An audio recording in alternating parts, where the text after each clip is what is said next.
Thanks for joining us for a special edition of Democracy 2013. I'm Russ McCaskey, and this is Ask the Candidates. On November 12th, Tulsans will cast their vote for the city's next mayor. In mid-October, we ask you, our digital users, Facebook fans, and Twitter followers to submit to us questions that you would ask the mayor or the candidates running for mayor if you had the opportunity. And you jumped at the chance. We received so many questions, it was tough to pare them down, but we did settle on 5. Right now, we are joined by Tulsa Mayor Dewey Bartlett. Thanks for agreeing to take some questions from our digital users. Oh, sure. All right. Forward to it. Now, here's how this thing is going to work. We're going to have 5 questions. Okay. You'll have 2 minutes to respond to each one. We'll put you on the clock. And then after the 5th question, you'll have 2 more minutes where you can talk about why you think you're the best candidate for mayor. You ready to go? Sure. Okay, let's get to the first question. And our first question comes from Rhonda Lehman, and it's from Facebook. And she says, what's your plan for finishing up road construction that's all over town? Will they be completing the construction already underway before starting more? Boy, there is a lot of construction all over town, and that's really good news because it's progress.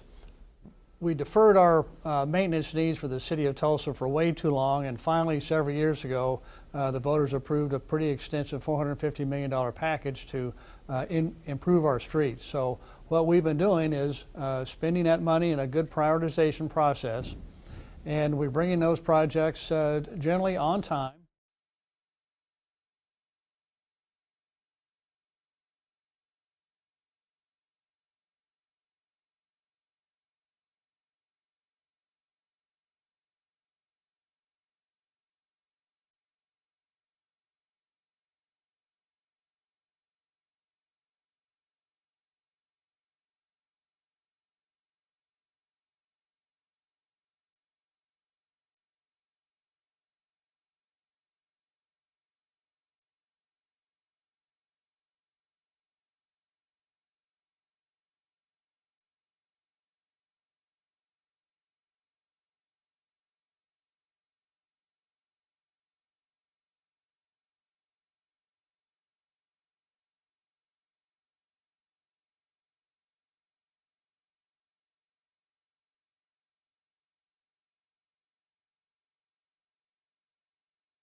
Thanks for joining us for a special edition of Democracy 2013. I'm Russ McCaskey. This is Ask the Candidates. On November 12th, Tulsans will cast their vote for the city's next mayor.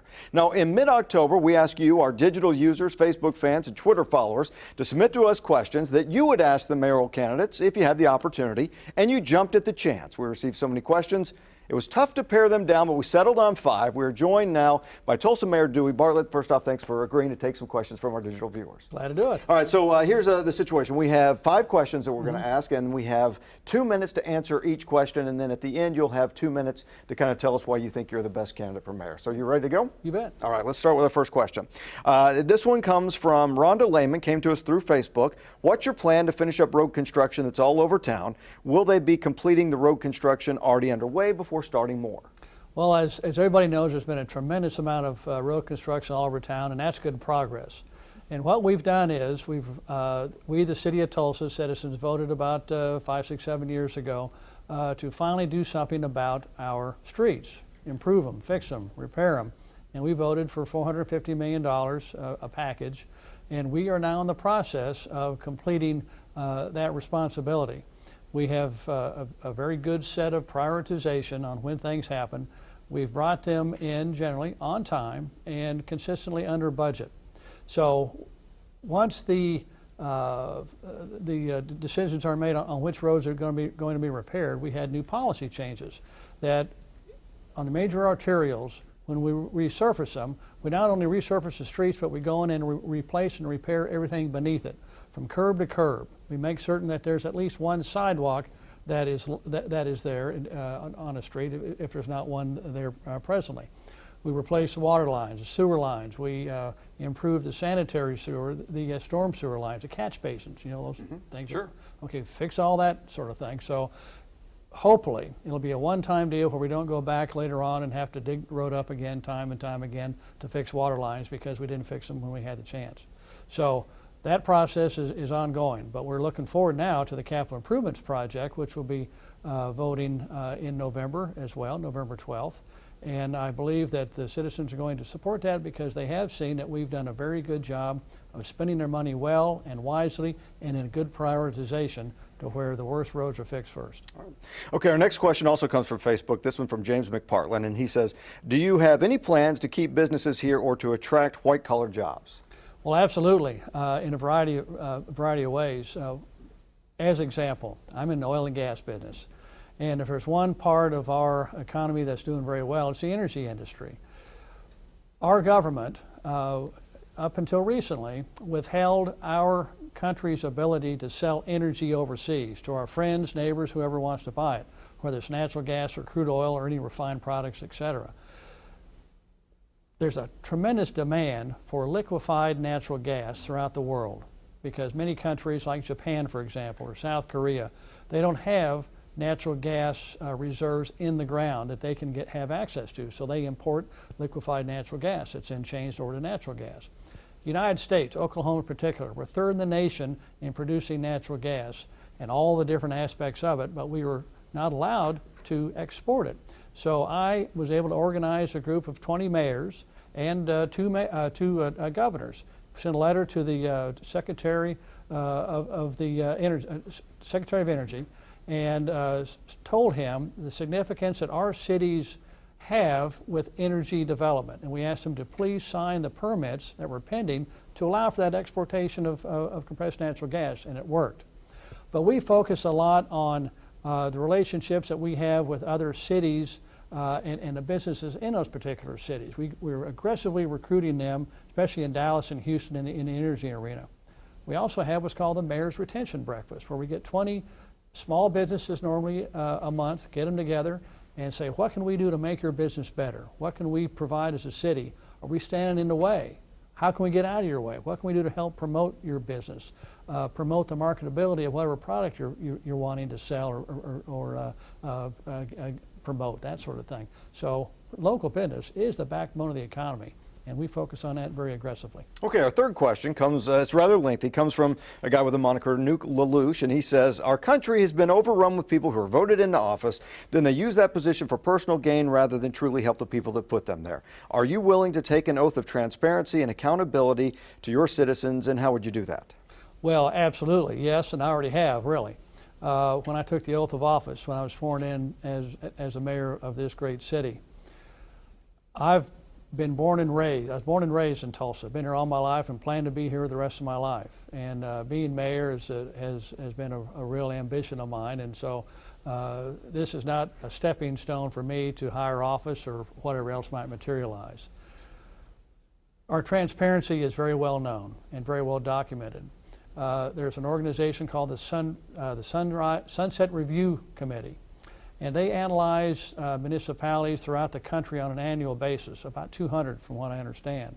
And we've consistently, ever since I've been mayor, we've consistently been given a rating of A and A+. Previous administration was able to get a C, so that kind of shows the relativity of how we've improved that capability. We've been promoting the use of TGov, our television channel, much more aggressively than had been in the past. We have more boards, authorities, and trusts that are televised, both on a live basis, but also on a taped, recorded basis as well. So I feel that we're doing a very, very good job. We set into place, put in place individuals whose responsibility it is to have a good coordinated fashion of meeting their requests for information that people might have when they either by mail or by phone. It's a much more understandable system we have now to provide information to the public.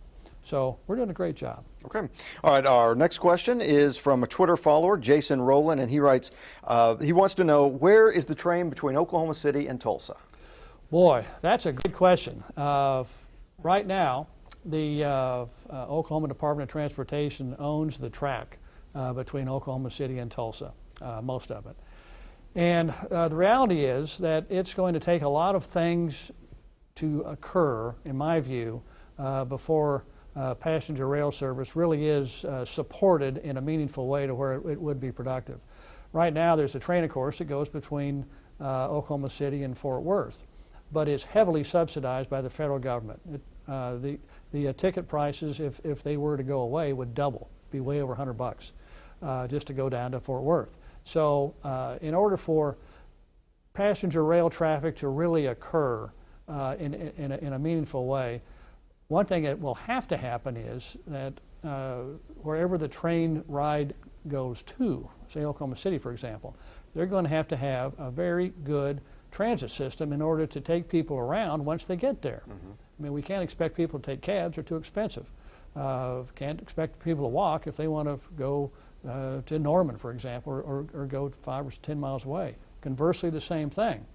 People are coming to Tulsa. We have to put into place a very good, usable system that makes sense. And those systems are very, very expensive. Right now, unfortunately, with the price of gasoline being where it is, more people are inclined to still take their own personal cars for the convenience, and most people are able to afford those type of trips.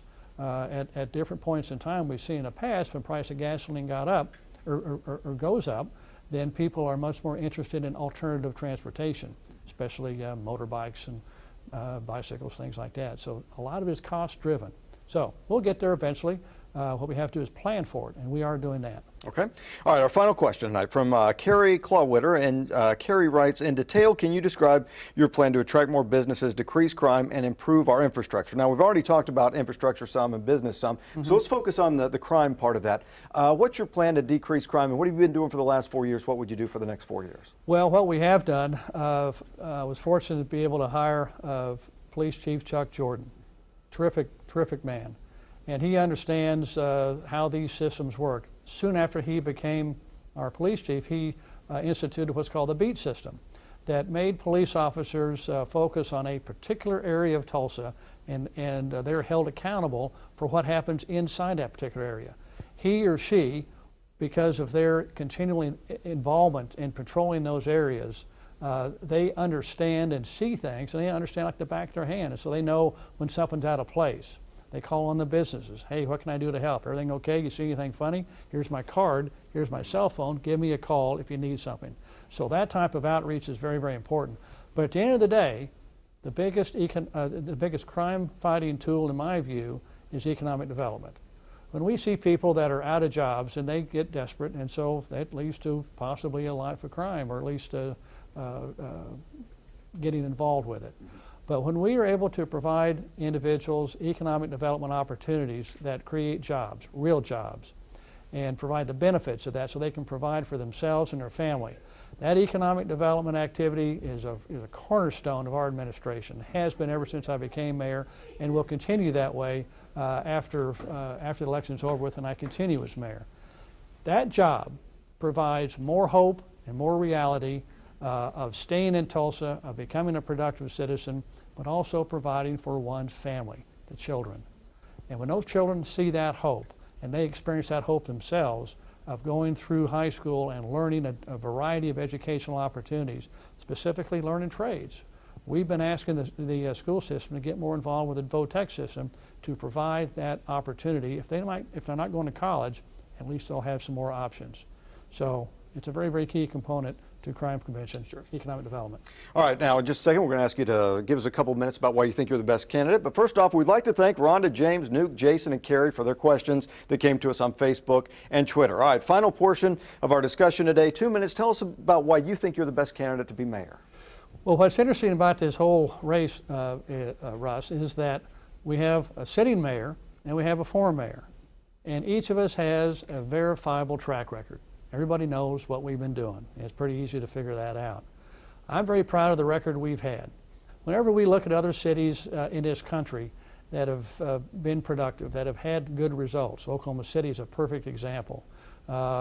Indianapolis, Louisville, Kentucky, Austin, Texas, several others. They have consistency of leadership in the political arena as well as in the business community. When I was sworn in as mayor in December of 2009, I was the fourth different mayor within the previous 10 years. So there's no continuity in that type of activity at all. Every time there's a new mayor, a new leader, new this, new that, things change, relationships are different, different vision, different ideas. Everybody pretty well knows what I've been trying to do and what I have accomplished and the road we're going. And it's been a very good road. Economic development, crime prevention, job creation, transparency, government more efficient.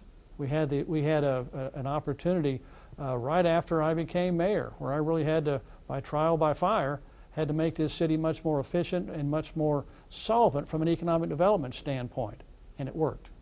So my desire is to continue on as a mayor of this great city and even keep more focused on those successes we've had in the past for economic development, for tying all those great assets we have in this community, and then watching things like the Gathering Place come together, watching things like the new casino expansion at the Creek Nation is just announced a few days ago. Watching those up and down the river, 11 miles of river. Now we've got a great opportunity to even get focused on it and make it grow and prosper. All right, Mayor Dewey Bartlett, thanks for being with us today, and we appreciate you taking questions from our digital users. And for more information on the mayor's race, this November you can go to www.kjrh.com/mayor2013. You'll find information on the candidates, where they stand on the issue, our truth test stories, and other campaign ads and more.